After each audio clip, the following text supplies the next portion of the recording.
Saudaraku yang kekasih dalam nama Yesus Kristus Tuhan kita, Minggu Advent pertama telah menyapa kita masing-masing agar dalam minggu penantian ini kita senantiasa memiliki sikap berjaga-jaga, tidak tertidur, menanti-nantikan Tuhan yang akan menyongsong kita.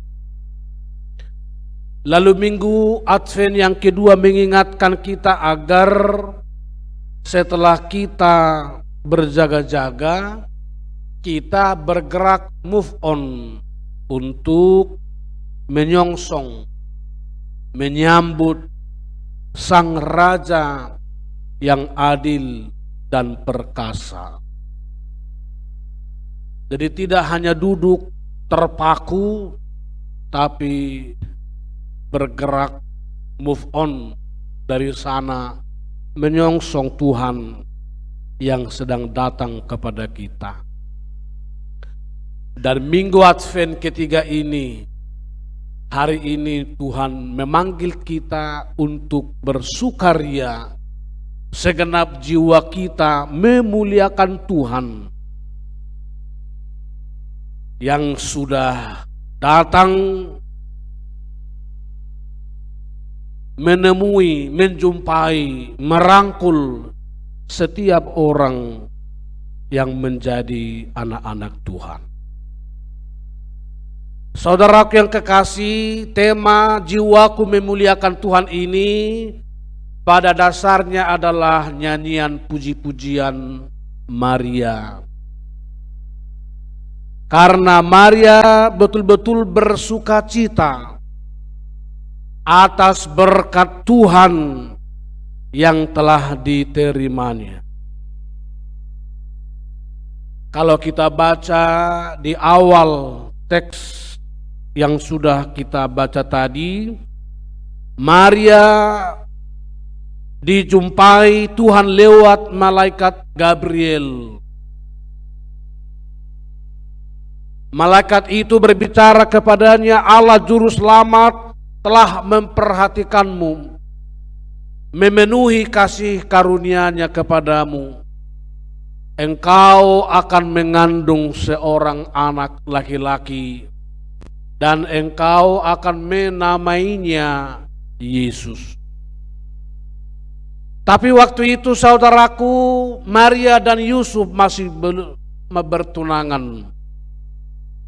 Lalu kalau malaikat berkata kepadanya, engkau akan diberkati, akan mengandung dan melahirkan seorang anak laki-laki. Siapakah gerangan Maria ini? Sebab bagi dunia Timur Tengah kuno, Palestina termasuk Israel, seorang perempuan umumnya tidak masuk dalam hitungan masyarakat.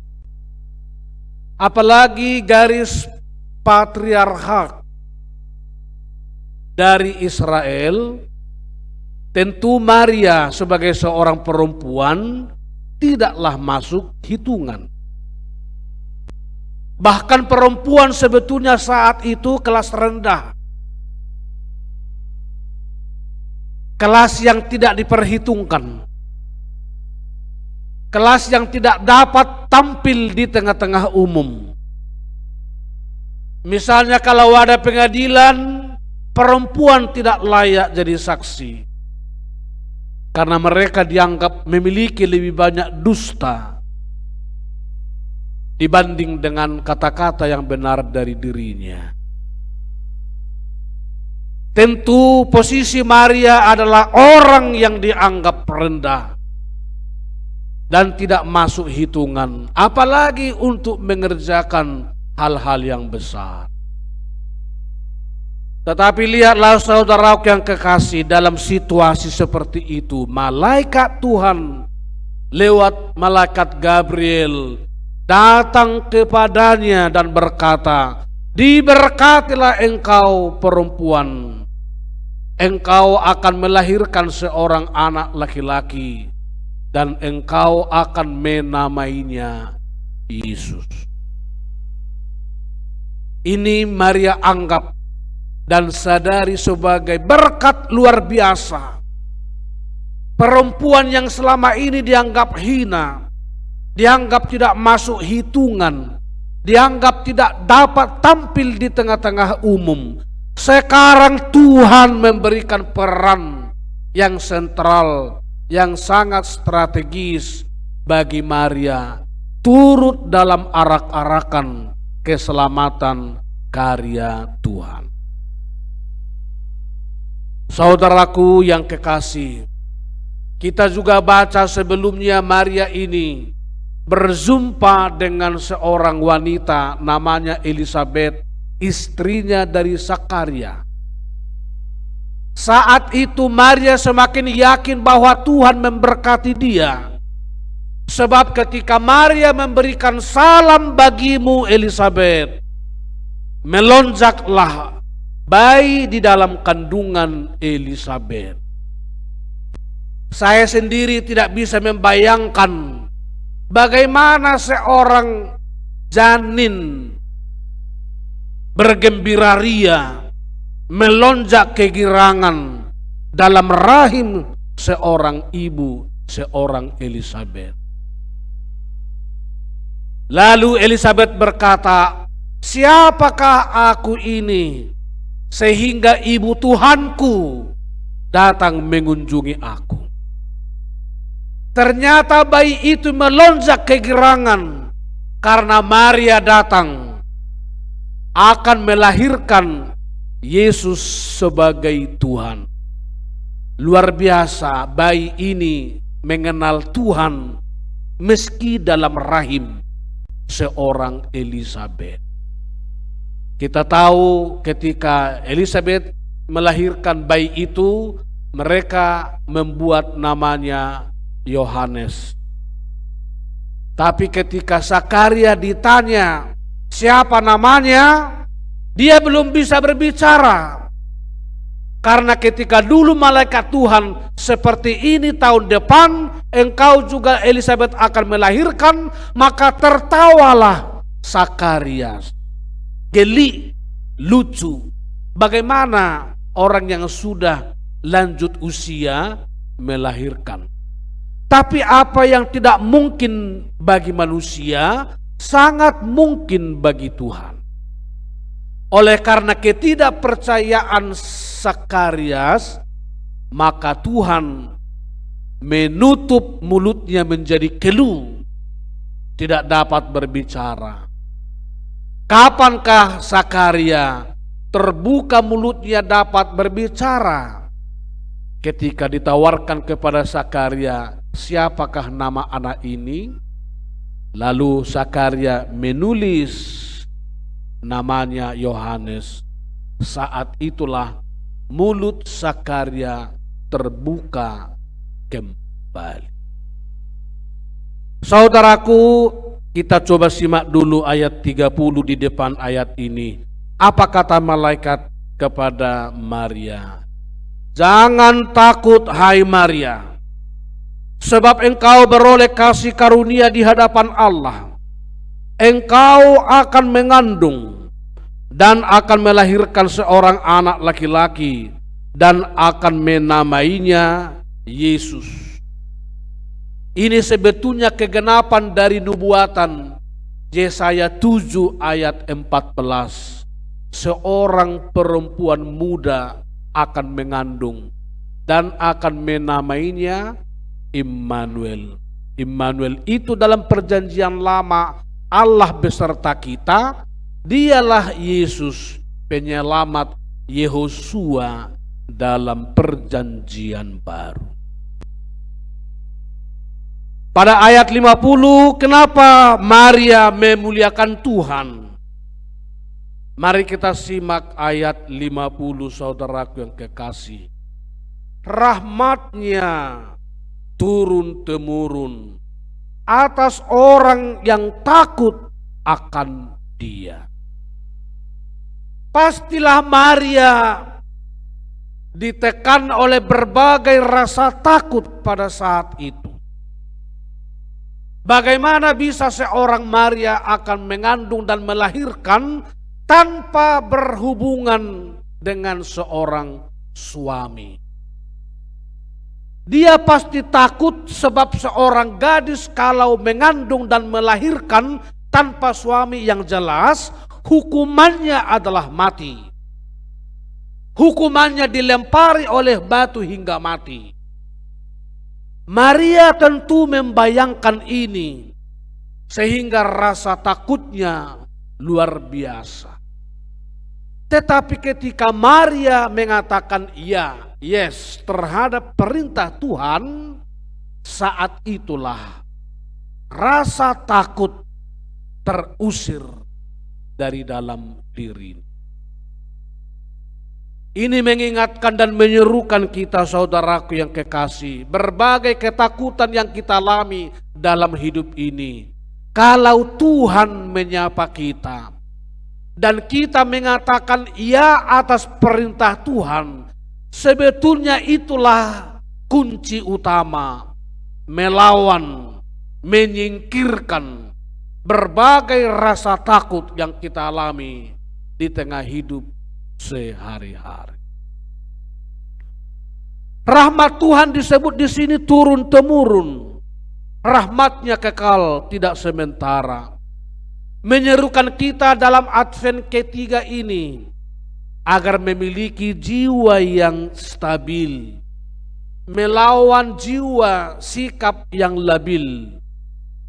Misalnya tiba-tiba baik atau tiba-tiba baik sekali, lalu tiba-tiba sombong juga luar biasa.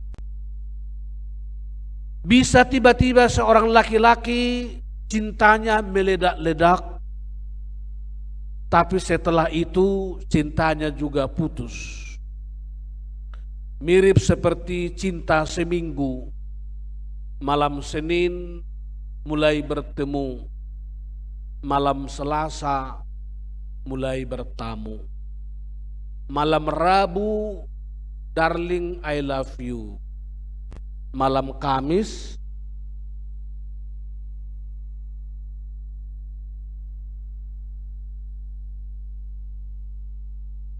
siapa yang mengalami?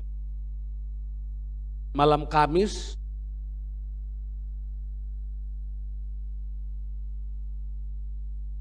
sepertinya tidak pengalaman, padahal kita pengalaman. Ya. Malam Jumat sendiri lagi. Malam Sabtu cinta diputus. 1 minggu cepat, tidak kekal, tidak bertahan. Tetapi rahmat Tuhan itu turun-temurun. Rahmatnya kekal, tidak sementara.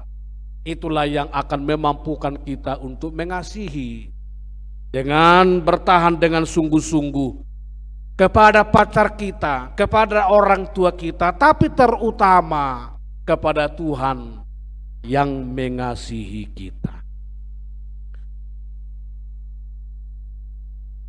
Firman Tuhan juga menyerukan kita mengikuti Maria, jiwanya memuliakan Tuhan. Kenapa dia memuliakan Tuhan? Dan atas apa Maria dapat memuliakan Tuhan? Mari sebentar dulu kita simak, saudaraku, yang ayat 51, 52. Ia memperlihatkan kuasanya dengan perbuatan tangannya yang mencerai-beraikan orang-orang yang congkak hatinya. Maria memuliakan Tuhan, jiwanya bersukaria karena Tuhan telah mencerai-beraikan orang-orang yang congkak hatinya, menurunkan orang-orang yang berkuasa dari tahtanya, meninggikan orang-orang yang rendah. Advent ketiga ini memanggil, menyerukan kita juga menjauhi segala bentuk kesombongan, kecongkakan hati, perilaku yang pongah dalam keseharian hidup kita. Itulah sebabnya bunga Advent yang selalu kita buat di pintu di gereja, yang memakai pintu rumahnya dengan bunga Advent dengan lingkaran, itu pertanda kita telah membuka hati lebar-lebar untuk Tuhan di dalam kerendahan. Maka sia-sialah rumah yang dipenuhi dengan pernak-pernik Advent, bunga Advent dengan lingkaran segala macam, tapi memelihara juga kecongkakan, ketinggian hati, kepongahan di dalam kehidupan. Ini ada satu anekdot dari orang-orang bijak juga. Mengapa sih Lucifer diturunkan dari surga? Itu akibat dia sangat tinggi hati, sangat congkak. Tapi kata orang bijak lebih hebat lagi, itu Lucifer sudah di surga, tinggi hati, lalu diturunkan ke dunia. Manusia sering sekali berbeda, belum ke surga, masih di dunia. Tinggi hatinya sudah bukan baik. Lebih hebat kadang-kadang dari Lucifer ini. Lucifer sudah di surga karena tinggi hati turun, tapi manusia acap belum ke surga sudah tinggi hati, sudah congkak, sudah pongah dalam kehidupan. Saudaraku, kita boleh baca dulu sebentar Amsal 16 ayat yang kelima, boleh ditampilkan oleh tim media kita. Amsal 16 ayat 5. Bahwa tinggi hati adalah kekejian bagi Tuhan. Atau boleh kita baca Bapak Ibu sebentar? Kita baca sebentar ya. 3, ya. Setiap orang yang tinggi hati adalah kekejian bagi Tuhan. Sungguh ia tidak akan luput dari hukuman. Jangan kita mengira tinggi hati itu kaitannya dengan kita, sesama kita. Meskipun itu ada. Tapi sesungguhnya ketinggian hati itu terutama ialah kekejian bagi Tuhan. Karena menganggap bahwa dirinya melebihi, melampaui Tuhan. Ingatlah Nimrod, saudaraku yang kekasih. Nimrod dalam Kejadian 12 yang membangun menara Babel, yang ingin menyaingi lebih daripada Tuhan. Tapi Tuhan menghukumnya dengan mengkacau balaukan bahasanya. Maka rusaklah semua bangunan. Mereka tidak saling mengerti satu sama lain. Mereka kacau satu sama lain. Sehingga niat menyamai, bahkan menandingi Tuhan, dihukum oleh Tuhan sendiri. Tetapi dalam kaitan kita pun dengan sesama, tinggi hati dan kecongkakan ini memang tak perlu kita pelihara. Baiklah, sebentar dulu kita baca masih dalam Amsal 16 ayat 18. Tampilkan media kita Amsal 16 ayat 18. Saudaraku, kita baca bersama-sama. 3, iya. Kecongkakan mendahului kehancuran, dan tinggi hati mendahului kejatuhan. Ini berlaku bagi kita. Kecongkakan itu awal kehancuran. Tinggi hati itu mendahului kejatuhan. Seorang raja dalam perjanjian lama amat jelas menunjukkan sikap yang ditentukan oleh kitab ini. Misalnya Nebukadnezar, orang atau raja yang memerintah saat itu dalam kepongahannya, Tuhan sendiri yang menurunkan. Dalam kisah Nebukadnezar, Tuhan menurunkan derajatnya serendah-rendahnya, sama seperti hewan, sama seperti binatang yang dalam bahasa Batak menggagat, merumput. Coba bayangkan, menggagat seperti domba atau seperti kerbau. Itulah perilaku Nebukadnezar setelah jatuh dari singgasana. Oleh karena itu saudaraku yang kekasih, momentum Advent ini menyerukan agar kita berbenah menyambut juru selamat kita dengan membuang segala bentuk kecongkakan, ketinggi-hatian, kepongahan dalam hidup kita. Apalagi kita orang Batak, kadang-kadang bukan orang yang kaya sering yang sombong atau yang berada. Kita yang miskin pun sering lebih sombong dari mereka. Ya, tidak ada uang, yang penting sombong. Yang penting sombong. Nah, ini Tuhan meminta kita menjauhi segala bentuk sikap kita dari hal-hal seperti. Berikut, jiwaku memuliakan Tuhan di tengah-tengah Advent ini. Menyimak ayat 53. Ia melimpahkan segala yang baik kepada orang yang lapar dan menyuruh orang yang kaya pergi dengan tangan hampa. Tentu lapar di sini bukan sekedar perut yang kosong, tapi terutama ialah orang yang lapar akan firman Tuhan. Itulah sebabnya Matius 5 ayat 6, Yesus berkata ucapan berbahagia di bukit, berbahagialah orang yang lapar dan haus akan kebenaran, sebab mereka akan dipuaskan. Tidak ada orang yang pernah kenyang sampai bosan untuk mendengarkan firman Tuhan. Tapi setiap kita mendengarnya, setiap kita melakukannya, kita terus merasa lapar, merasa haus akan firman Tuhan. Sebab itulah kekuatan, inspirasi, kekuatan motivasi bagi kita menjalani kehidupan.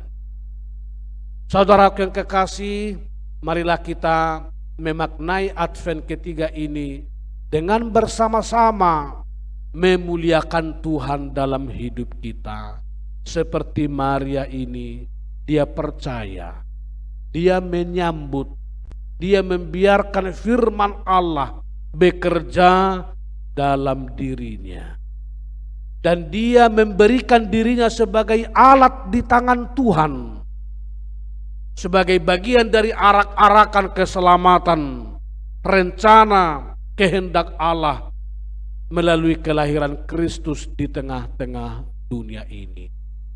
Dan satu lagi, jiwa kita memuliakan Tuhan agar belajar dari Maria, tidak semata-mata memakai pikirannya dalam memaknai rencana Tuhan dalam kehidupannya.